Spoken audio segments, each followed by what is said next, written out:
this was written when I thought nobody cared. Dead Poets Suck. See me live before I die, or see me live before I die, is my new media coded cry, which spoken doesn't work as a sight rhyme. My new show's been conceived, written, taken abroad, performed on a bigger, brighter, more open continent where I've been before. It's been reviewed, received rave reviews, it's been rehearsed, and it's been very well advertised, but ticket sales are low, so low for the solo show, no one seems to want to go, no. The hope that the rush will far outweigh the advance fat chance. I'm staring at a massive bill for tax, shivering, can't afford heat. It's the wrong time of year to sell tricks on the streets. I'd sell me a kidney if I thought that they'd have them, but there seems no shortage of alky cadavers. This ain't rock and roll or poetry of old, no fat patronage, fine living and gout. My funeral will be better attended, no doubt, because I hear they love a dead poet round here. Yes, I hear they love a dead poet round here, because it seems gravitas only comes from the staid, sentimental simplicity of graves. Poems only get spoken when a dyed red paper poppy gets adorned as a token in sombre tones, when they become tomes dug from the tombs, when the body gets dragged to glorify and fetishize the dead, and academics take the skeletal remains and write intertextuality, and the poets unspoken grant them with a suppressed sexuality. Meanwhile, up the road, close to boiling, the blood pumps through the veins, takes oxygen to the brain of the living poet who breathes life and energy into crafted poetic prose. But nobody goes, because the poet didn't have the decency to die.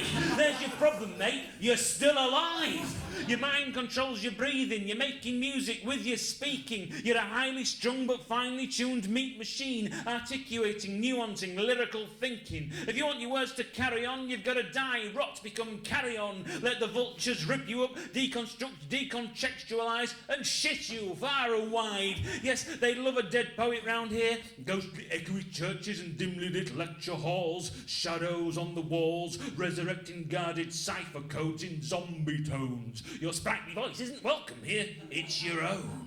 Because they won't be told, because they love a dead poet round here. Yes, they love a dead poet round here. True story. Laurie Lee writes poetic prose. It's genius, the audience suppose. And when he sits an O-level exam on work written by his own hand, he scores a pathetic 43%.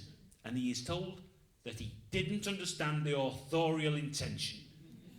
Perhaps they'll keep him in detention until he's a better poet when he's dead, because they love a dead poet round here. Yes, they love a dead poet round here. I'm thus surrounded by some of the dullest dead writers round here, and a cast of talented, frustrating, living geniuses round here. And I am depressed, for I have spent what's looking increasingly likely to be a shorter than average lifetime creating oral poetry in an age where those that hold the key only seem to validate that they can read. The broadsheet, the literary elite and the mainstream have never listened to a word I've said. Pop culture is now celebrity-driven drivel, and my two favourite Beatles are dead.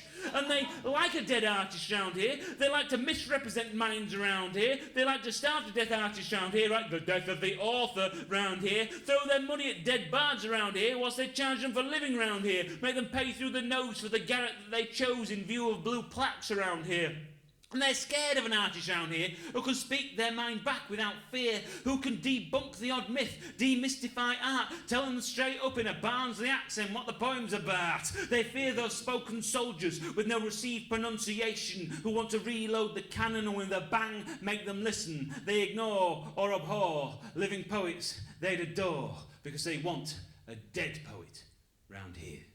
Thank you.